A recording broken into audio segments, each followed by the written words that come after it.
It's the Arch Advocate podcast for Friday, August 3rd, and man, we've got a lot to get to. All right, first of all, look, I do have a lot to get to.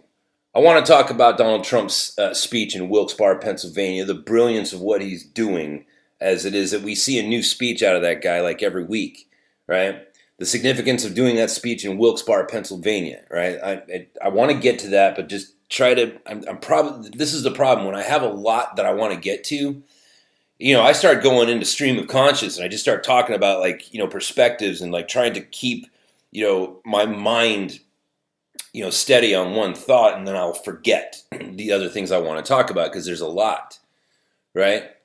And what, we just saw, I don't know if you saw this in the news, but the New York Times just hired this tech writer, right? A reporter on tech news or whatever.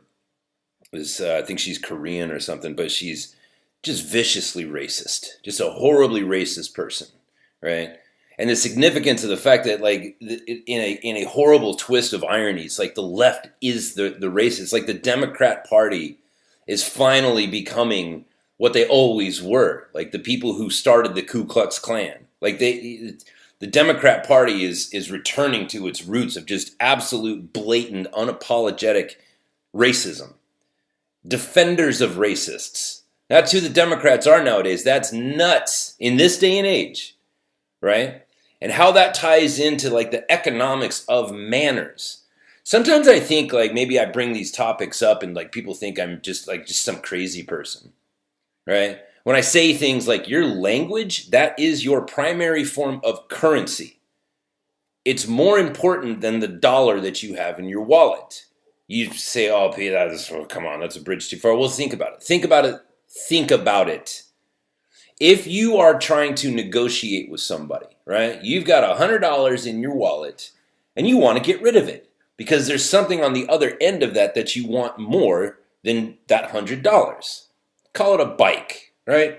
Maybe you got a kid, you want to buy this bike for your kid for their birthday, right? So obviously you want that bike more than you want that $100. Are you with me so far, right?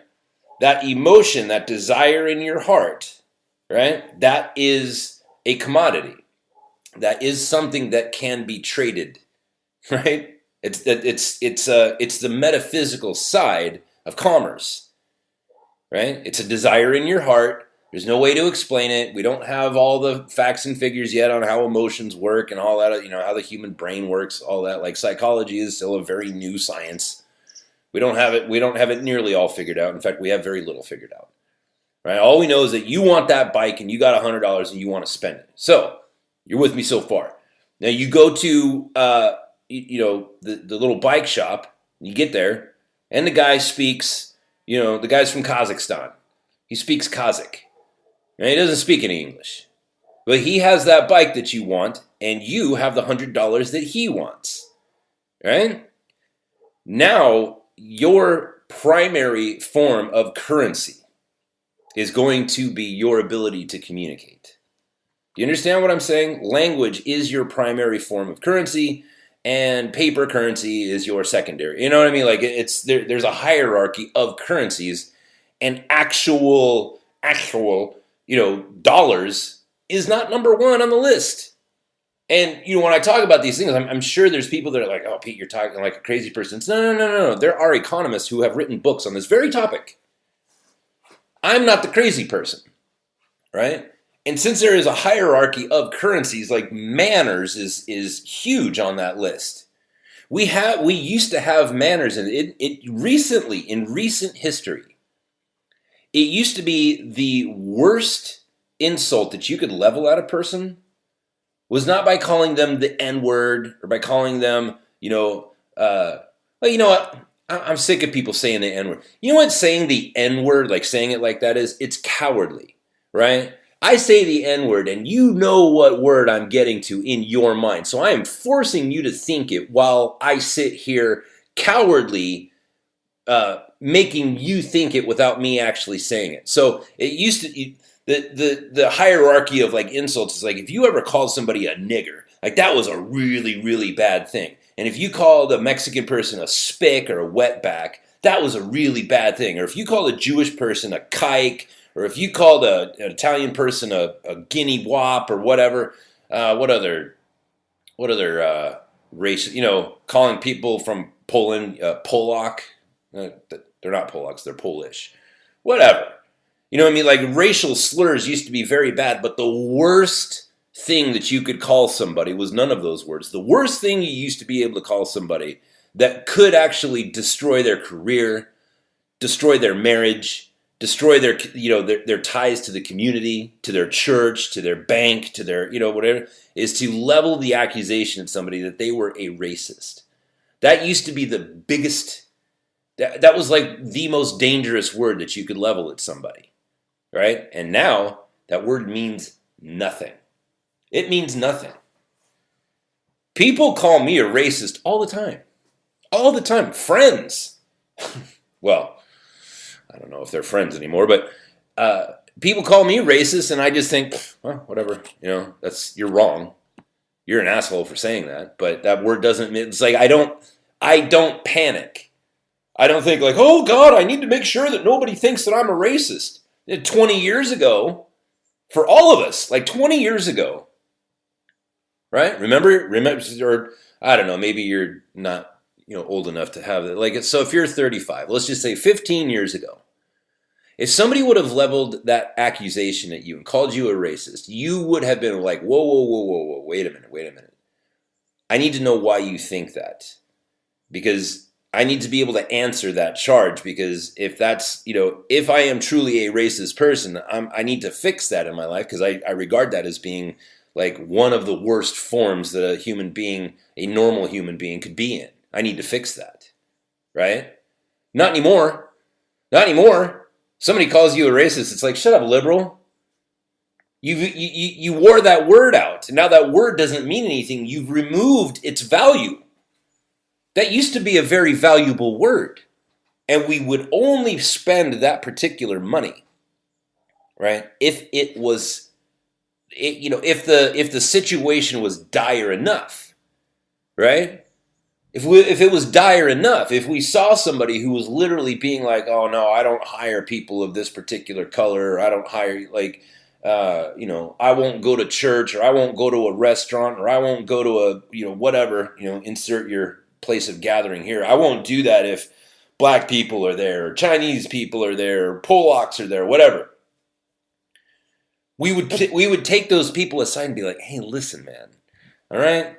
It's 1994, and we've grown past that. You have to get with the times. You are what is like that thing that's in your heart. That's called racism, and we don't really do that anymore. You got to get with it, man. But now, that word doesn't mean anything. And the reason why that's such a tragedy is that because there are still actual racists out there, and now one of them is working at the New York Times. And manners, right? When you lose your manners, it is on par with losing the definitions of words. You lose your definition of words, it's those definitions are the rudder in your ship. It's how you get around, right? And manners are the same thing. It used to be we had manners in our society. We didn't talk about, the people that we wished, if there were undesirable people, in our opinion, we didn't talk about it because it's like somehow we knew, like, maybe I'm wrong and, whatever. But now there's people out there that this lady, she's talking about, she wants the complete annihilation of all white people. And nobody bats an eye. It's like, that's the most racist thing. She's talking about how much joy it gives her to be cruel to old people who are white. It's like, you do know that is how we define who amongst us are sociopaths, right?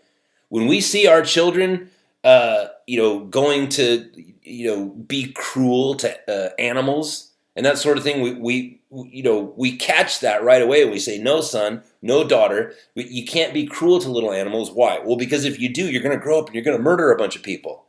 That's called being a sociopath, where you lack empathy and you don't understand the consequences of your actions.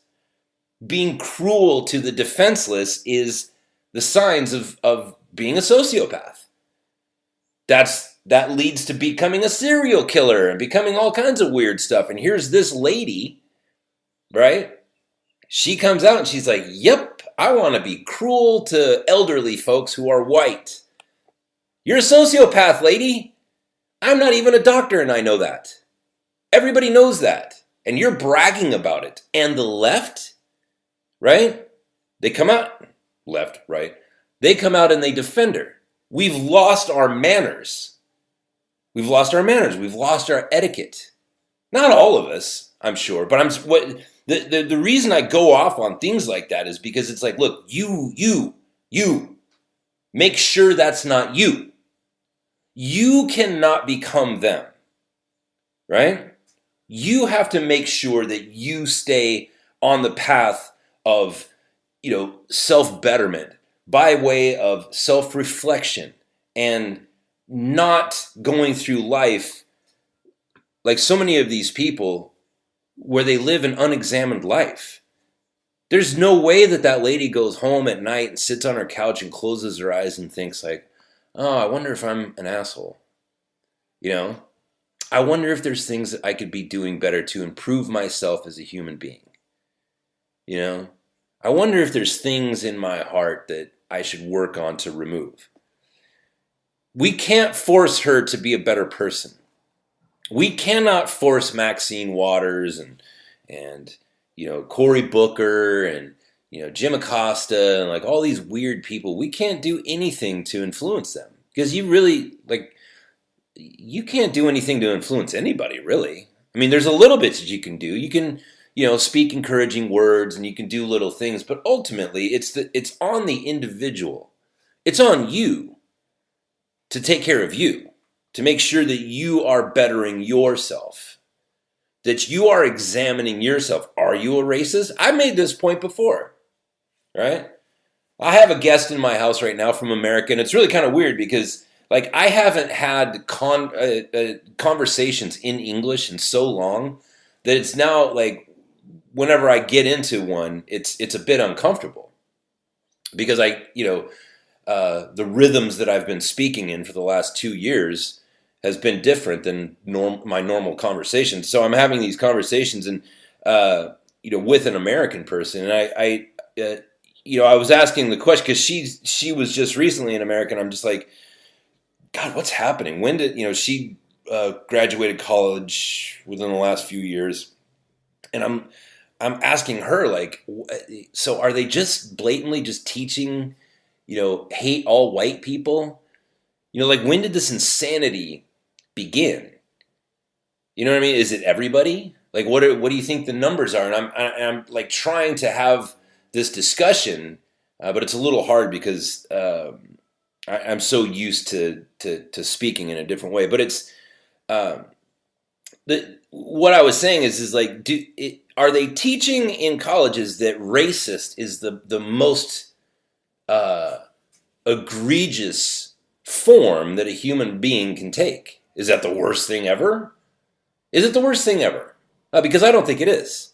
I think being a serial killer is probably the worst. I think being a pedophile is number one. Right? If you're a pedophile, that is, I believe that you are the worst person in the world and you should be exterminated. Right? And number two would probably be like a serial killer. Number three, close second, maybe tied for third place, would be like serial rapist. Right? I think that there's a lot of conditions that a human being can find themselves in that are way worse than a racist. Right? Now, I don't believe that racism is good, and I think if you are a racist, you should work on it. But I was telling her, I was like, look, why don't you just do this? Why don't you just admit that you're, if you are a racist, why don't you just admit it? I am, right? My name is Pete Dobson, and I am a racist. Now let me explain why. Right? I told you guys the story. There was a year, years ago, 1998, where my little brother was ganged up on by 16 people from one particular area of the world, a nation called Laos.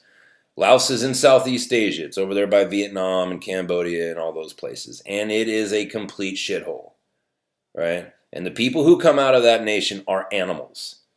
And those 16 people went out into the city looking to kill somebody, and they found my brother. And they ganged up on him and beat him down in the street. And they stabbed him in the brain with a screwdriver and shot him 6 times. Right? Now, every time I get around a group of, or even an individual who is short and skinny and Asian, right? I start feeling a certain way. Right? And it's not good. And it's something that I have to control because I get very angry. I get very, and I have the training to follow through, if you understand what I'm saying. I get nervous around people from Southeast Asia. Right? I get angry. And there comes up in my heart a tendency to become violent. Right? Or not a tendency, I don't know what the word I'm looking for is, but a desire to become violent. Right? Now, I do not like that about myself. I don't like that. I am fully cognitively aware that not everybody from Laos is a piece of shit person who would murder somebody. In fact, there's a lot of really good Christians that come out of Laos, my people. But if I see those people in church, I'm going to feel the exact same thing. These are people who I would gladly profess on stage that these are my brothers and sisters in the Lord Jesus Christ. And yet, upon first meeting them, I would literally want to kill them for being subhuman. Think about that. Are you going to tell me I'm a bad person? I just told you I'm struggling with this. I'm struggling with this. I have not cracked the code. Are you going to come to me and be like, well, Pete, why don't you get over it? Why don't you have your brother murdered then? And then you come tell me how you got over it. Right? Are you a psychologist? Huh? Are you a spiritual healer? You got the answers? Because I've been working on this for this year. It'll be 20 years. Next month will be the 20th anniversary. I've been working on this for 20 years. You're gonna sit there and condemn me and call me a racist as a pejorative? You have no idea what I'm going through. You don't have any idea how bad this bothers me, but it is the truth. It is the truth. It is a hard, ugly, disgusting truth about my life. And you're going to sit there and say like, oh, you're a racist. You don't. Man, F you. I'm working on it. Right? It's a hard thing. And so when you go around and you just call people racist, right? It's like, well, what if they are? And what if the reason why they're racist is, I've met black people that were horrible racists. I'm thinking of one in particular, but I don't know her backstory. Maybe she grew up in rural Mississippi and got the crap beat out of her or worse from a bunch of white people, and now she's scarred. Right? I don't know. You don't know what people are going through. If you do encounter an actual racist, there's probably some sort of horrific tragedy behind it. But to go around and say that this wonderful society that we've created where all of the good inventions came out of the airplane, America, the telephone, America, right? The internet, computers, cell phone technology, getting on the moon. You know what I mean? Like all the good stuff, it all came from America. You're going to say that all of these good things happened because we are a racist society? Or then you're going to try to make the argument like, oh no, we did that in spite of it. Okay, then how is it that nobody else was able to do that? We are not a racist society. Sure, there are racists, like true racists, real ones. But I guarantee if you find those people and let them talk long enough, you're going to find out that there's a story behind it. Right? And then you're going to have to use your empathy. You're going to have to empathize with people and be a little bit more forgiving. And if you don't have manners, then you will not have empathy and you will be a sociopath and you'll be that person that's going around spouting your mouth off saying, oh, it gives me pleasure to be cruel to people who cannot defend themselves. That's where the lack of manners leads to. That's where the lack of manners leads to. That's why it's important as a currency. Because without manners, you don't have that sort of template like, okay, this is wrong and this is right. Open doors, pull out chairs, please and thank you. And by the way, don't be cruel to animals or old people or children. Right? It's the same thing with language. You lose your definitions of words, you lose your ability to communicate and articulate your thoughts to other people, which becomes a big effing problem when it comes to commerce, which we all have to do every single day. We all have to buy things every day. We all have to sell things every day. And you have to be able to articulate yourself clearly, or else you will not get the price you want, or you will not pay the price you want. I told you, man, I have a lot to get to today, and I just, I get to these topics and these things because I'm looking at the world going crazy. And there's a glimmer of hope. Now listen, I want to be very clear. When President Trump was running for president, I was not a fan at all, right? I thought at that point that the American experiment had run its course and we were all doomed. I was looking at the economics of everything and thinking, dude, we're $20 trillion in debt. We have a government that's run amok. People do not give up power. Once people have seized power, they do not give it up until somebody puts them to death, right? That's how things tend to work. That's how you get the beheading of, Louis the 14th and, whatever. Like, that's how you get revolution, is because it's not because, people are inflexible. It's because, like, once people have obtained power, they do not give it up. You have to kill them, right? That's why the story of George Washington refusing to become the king of America is so profound to me, because that should not have happened. People do not make decisions that way, right? People always make decisions in their best interest. If I can get more money, if I can get more power, then that's what I'm going to do, and I will not ever stop doing that. Not George Washington, though. People came to him and offered the crown. They said, look, let's just build another kingdom. We'll have a monarchy, and you and your family will be the royal family. You'll be the king. And he said, if you do this, right, I'm going to tell you no, but if you do this in the future, you're going to ruin, you're going to discredit and piss all over the memories of the people who died so that we could all be free. Like, it's a really profound thing that happened there. But it was the exception to a very overwhelming rule. People don't give up power, right? And the Clintons and the Bushes and the Brennans and the Strokes and the Comeys and these kind of people, the CIA, the FBI, like, these people, they don't have any interest in giving up power. It's not. It is a very natural thing to want to preserve whatever power that you have gained. And so when President Trump was running for president, I was thinking, okay, America's over. It's just over.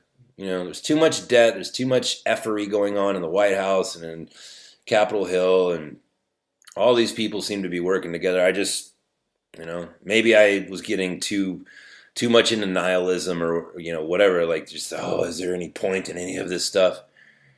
And thank God, thank you, Lord, here comes Donald Trump, who has absolutely opened my eyes, right? There are patriots in America. There are people in America who love this country and who still hold on to our values. The values that we ought to love our neighbor as ourselves, right? That we need to treat people as we ourselves would like to be treated, right? That there's a remnant, a very strong, powerful group of people who've just been minding their own business the whole time. That's why I couldn't see them. I couldn't see them because they were minding their own damn business, like they should have been. And because I couldn't see them, because they weren't visible to me, I kind of lost hope. And I think that there's a lot of people that have kind of, I believe that there's a lot of people just like me, and they're starting to see, like, there's reason for hope again. Here's this president who is an outsider. He's the least likely person. Donald Trump is a lifelong Democrat. right? Never forget that. It cracks me up to see people on the left. It's like, dude, that's your guy. He was your guy the whole time. He donated to the Hillary campaign when she was running against Barack Obama. He was a straight up lefty lunatic Democrat, and now he's one of us. And it's like, Democrats, dude, you know that if he ran as a Democrat and beat Hillary and Bernie and became president, you wouldn't have any problem with this guy. You would have done the same thing that you did with Bill Clinton when the pussy grabbing thing came out. You would have been like, oh, you Christian Puritans, get over it. Yeah, it's just locker room talk. That's what the Democrats would have done if Donald Trump was president as a Democrat. Right? And who knows what the Republicans would be doing? Probably bitching about lower taxes and more jobs and higher earnings. Probably. You know, because that's how the politics games work. And I'm sick of it. It's like, no, I just want my country to be good. I want to be secure. I want to be successful. I want to know that if I work really hard, I can have as much as I want. But it's going to be based on how hard I work and not some government handout. I want that wall built. People have been talking about that wall for 30 years. I'm sick of it. Just build the damn thing and put in turnstiles. And put a man or a woman on every one of those turnstiles. Hey, do you got tattoos on your face? F off. Hey, do you have a criminal record? Are you in any way associated with MS-13? Then back you go. Psh. Oh, you want to come here and work hard? Become a better person? Be able to provide for your family to a larger degree? Come on in. Right? There's a lot of those people, the people who are really getting the bad end of the stick on that deal with the border wall, are the people who are actually good, hardworking people who just want a better life. They want to come and live the American dream. They don't want to come and burden our system. We need to make a way for those people. We need to make a way for those people. And you know what that way is? Putting in a big-ass wall. Right? Let them line up like the lines at Disneyland. You can line up. And you can come and you can sit down and you can convince us one at a time why you think that you would be a benefit to my nation. And if you don't have an answer, if you're thinking like, oh, well, I heard there's free healthcare, well then F off. Because it's not free. And right now we are paying for over 20 million illegal people in our country. We are feeding them. We are taking care of their medical needs. We are educating their children. We are giving them housing, everything. You'll talk to these leftists and they're like, oh, look at these children. We just have to take care of these children. It's like, no. There's 20 million in our country. There's 20 million people who are here illegally. And because we have a welfare state, we are paying for them. 20 million people is about the same number as the entire population of the continent of Australia. That's an entire nation of people that are living for free. And by free, I mean out of your wallet. That's a problem. And for some reason, there's this entire group of people that don't want to acknowledge that. And they just think that, oh, if you need more money, just go to the Treasury and just print some up, man. That's how it works, right? You need more money, you just got to print it up. The real problem with with the American economy is we can't print money up fast enough. That's the real problem. The money printing manufacturing company went out of business. We can't get any more money printers. We only have this one. That's what Occasio-Cortez is talking about. Like, her grasp of economics is literally that. Like, if you want more money, all you got to do is you just got to print it up, man. Oh, $3 trillion here, $3 trillion there. You're just using those words like they don't mean anything. It's like, bitch, you know how much money you're talking about? And they talk about like, oh, the 1%. Look at the 1%. Look at Jeff Bezos. He has $100 billion. No, he doesn't. He's worth whatever it is. I'm just saying 100 billion. I don't know what the actual number, 80 billion or 100 billion, whatever. Hey, Jeff Bezos, he has $100 billion. No, he does not. He does not have $100 billion. He's worth $100 billion, and that is very different.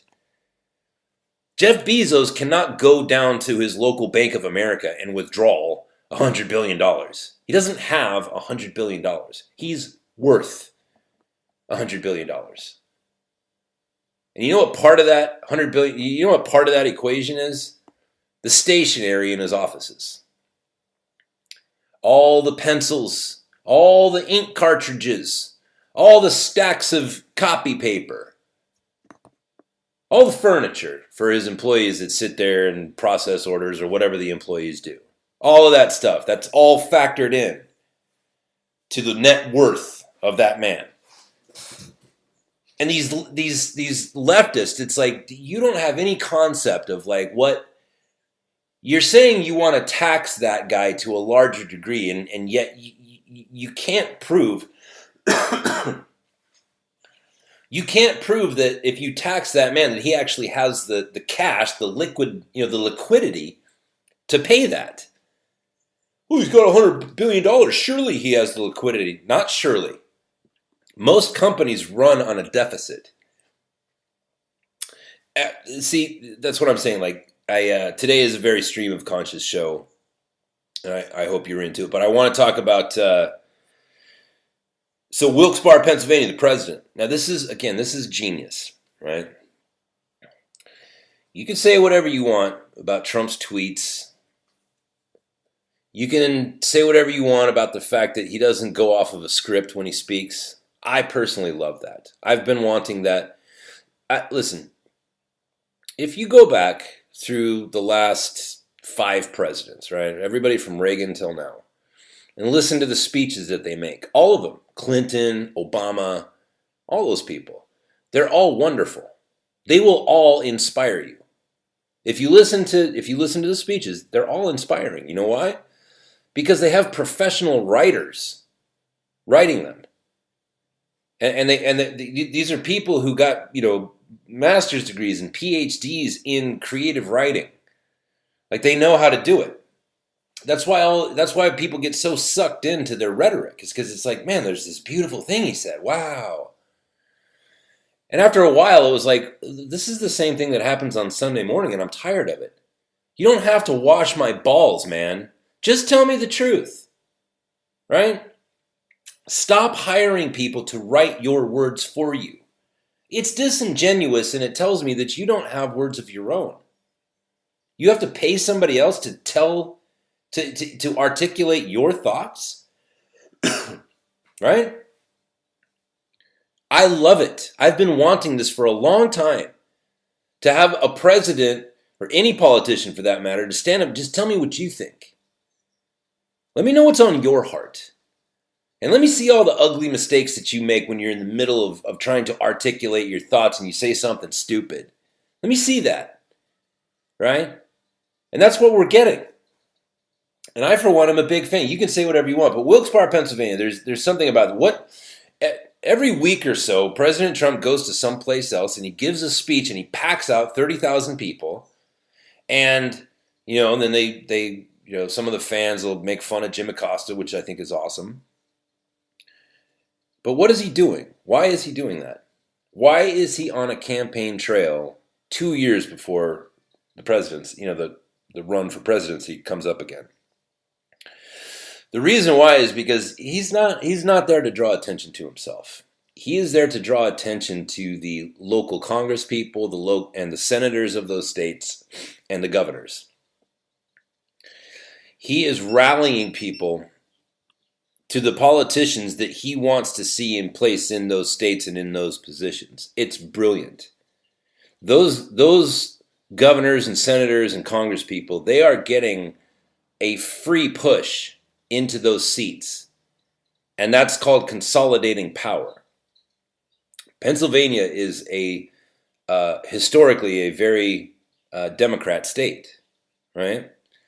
And there's actually good reason for that I'm not going to get into at this point, but that's all turning around, right? Here comes this Republican that's putting all these people back to work and thus showing and proving that he is actually the politician for the working man, right? For the iron worker and for the miners, right? Miners isn't digging in dirt, not people who are under 18. he's for those people. And Wilkes-Barre is where Sallie Mae is. All right, Sallie Mae is the largest of the federal student loan lenders. Sallie Mae actually stands for Student Loan Marketing Association, SLMA. Sallie Mae, that's where that comes from. And during the Bush administration, President Bush signed a House resolution, an act of Congress called the Higher Education Cost Reduction Act of 2007, which was a complete scam. It's what caused the mortgage meltdown of 2008, and I can prove it. And I was there. I saw it all happen. And when President Bush, a Republican, signed that thing that was written by Democrats, by the way, you want to get into like who's working. You think Republicans and Democrats are on different sides. They are not. But we'll get into that at another time. President Bush signed this thing, and it wiped out an entire industry. I lost my career because of that. But what was worse is that on the day that he signed that, Sallie Mae let go of 10,000 people. And by the end of that week, it was 12,000 people. And by the end of that year, it was like 70,000 people had lost their jobs due to that thing. And a great deal of them lived in Wilkes-Barre, Pennsylvania. If you have a town of any size, even if it's Los Angeles, right? Or New York, say if it's 10 million people, if all of a sudden you have 10,000 citizens who one day had a living wage job, right? They could maintain their lives based on the money that they were getting from that job. And all of a sudden 10,000 people immediately don't have a job anymore in your town. I don't care the size of it. And by the way, Wilkes-Barre, Pennsylvania is not the size of New York or Los Angeles. It's a smaller town, and all of a sudden there's 10,000 people out of work. It was devastating. It was devastating to that town. So that town got shellacked by a Republican. People never see like the fact that House resolution was written by Democrats and signed by a Republican.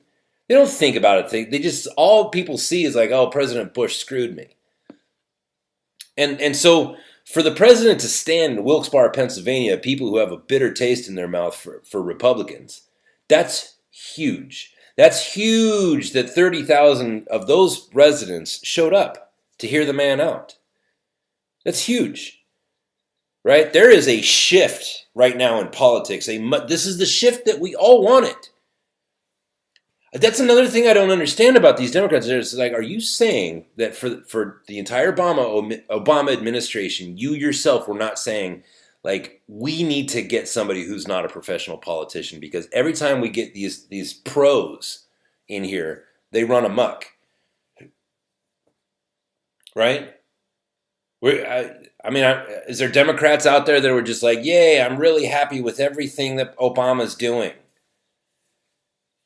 I know that they're out there. I've seen them, but it's like, are you just not objective? Are you not seeing what's happening here? The guy's he's touring the world and sucking everybody's dick. Oh, I'm so sorry that America is so successful and free. Oh, sorry, Saudi king or whatever. Let me bow to you. Right? No, we don't bow to anybody. We don't give out hand jobs to other nations. Well, I think reasonably you should not do that to anybody. But, you know what I mean? Like, Democrats, like, you saw him just receive the Pulitzer Prize for peace. They just gave him not the Pulitzer, the Nobel. They just gave him the Nobel Peace Prize. You didn't have a single problem with that? You didn't see anything fishy about that? Nothing?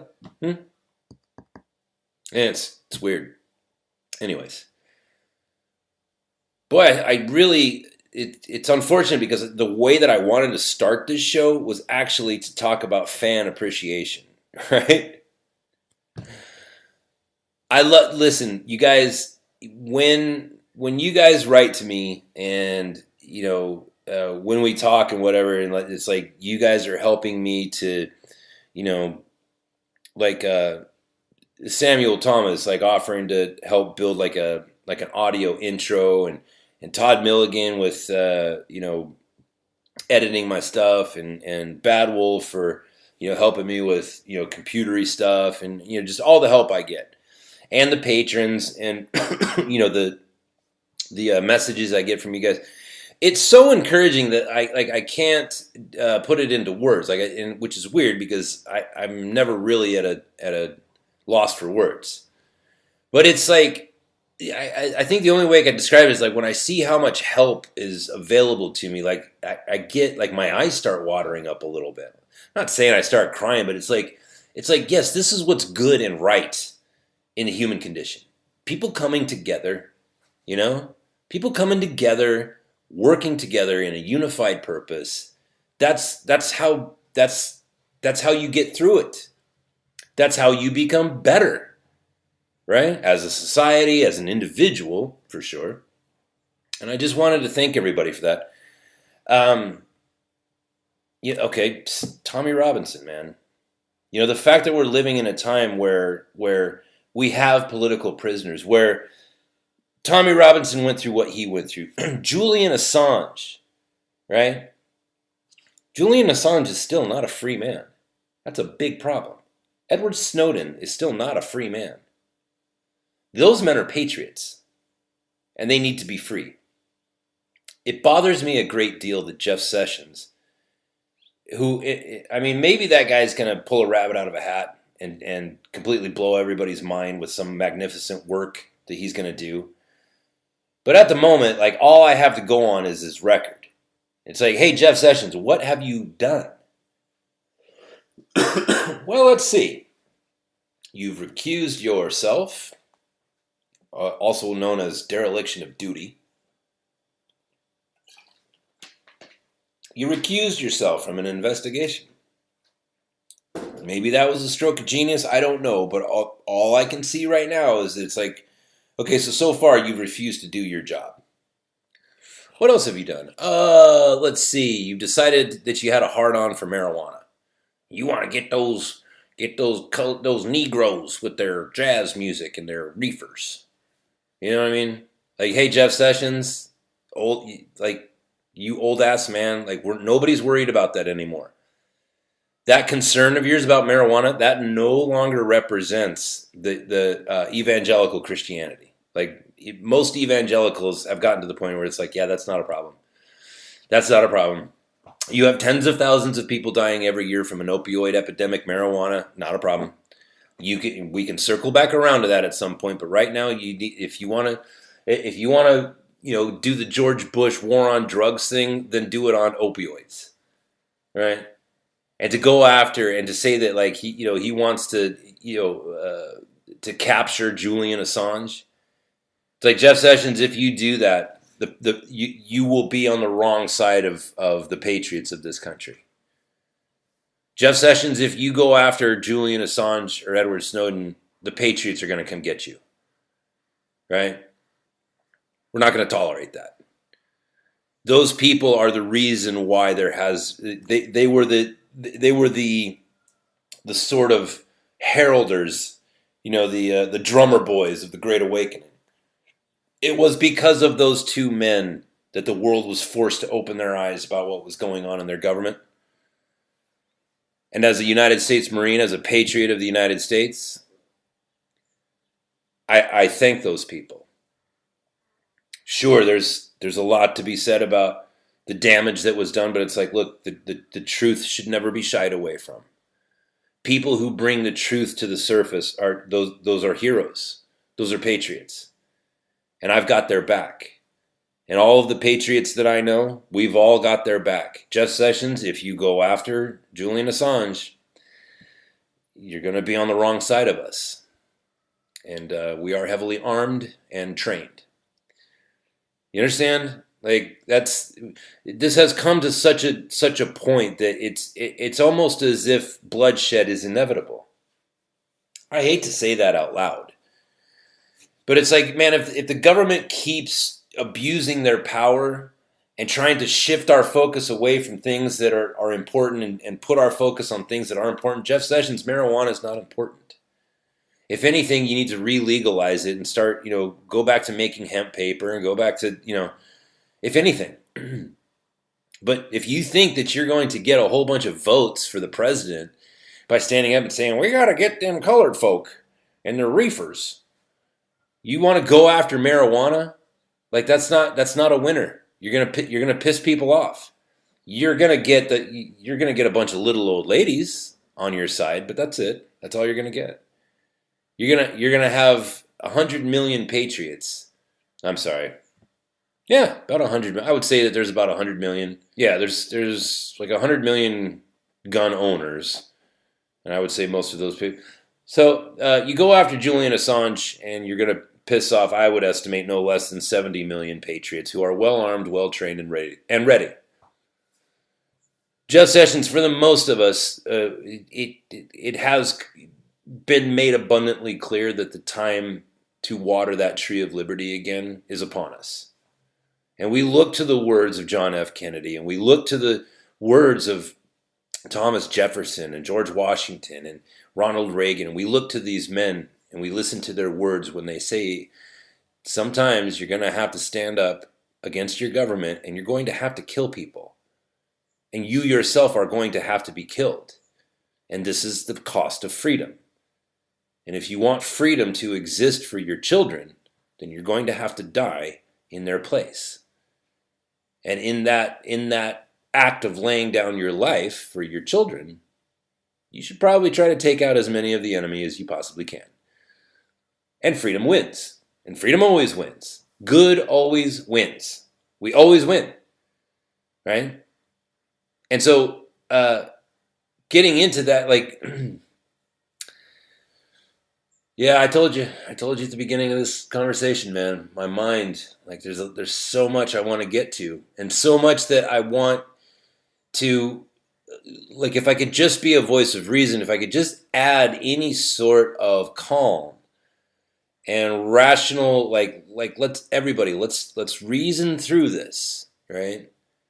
Let's prepare ourselves mentally for the idea that there might be violence coming our way. We have to keep a cool head about that. Because if it happens, the people who usually lose battles are the people who are most wound up about it. Right? Confusion and panic and breakdowns in communication and not having like a chain of command, like those are all guaranteed ways to lose battles. You know, and I think that there could be some battles coming, and the way that you win those battles is by remaining calm, by knowing your surroundings, knowing who's your friends, right? Knowing everybody else's strengths. Some people are just born leaders. And other people are, they're gunnery sergeants. They know how to, they're gunsmiths, and they know how to fix and repair weapons. And some other people are strategists, and some people are just good at soldiering. Some people are just good at being a grunt.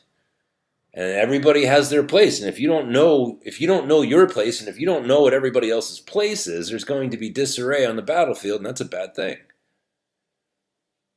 And the way that you do that is through calm.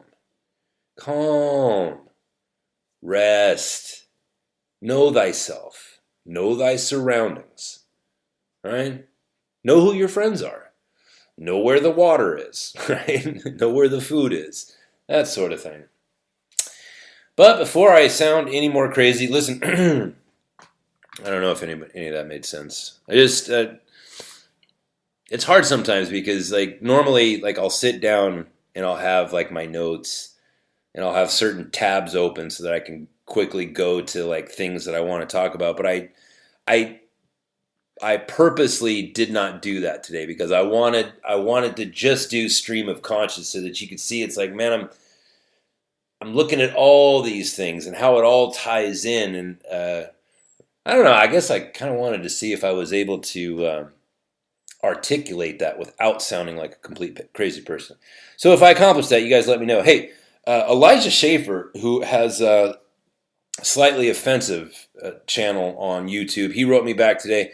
So it looks like he's going to come on the show over the weekend. Also, Michael Douglas, the star of the hit movie Breaking Down, and the recipient of throat cancer from Catherine Zeta-Jones. He's going to be on the show too. Just talked with him yesterday. Mike Douglas is coming on the show. And yeah, that's the show for today. That's the show for the week. Looks like I'm going to be doing some stuff over the weekend that I may or may not publish until Monday. Who knows? But that's it. You guys have a good weekend. Thanks for everything, everybody. Go on to my website, archadvocate.com, arch-advocate.com, and join us on social media. Come on to my Twitter. Go on to the Telegram group. Join in the conversation. Be a part of the community, right? It's looking like something's coming that's going to be very closely resembling the Crusades, and therefore the Saints are going to have to go marching in, all right? So all you people listening in, the Saints, right? That's who, from now on, the fans of this show shall, from this day forth, be referred to as the Saints. That's it. God bless you guys. Have a good weekend. Bye-bye.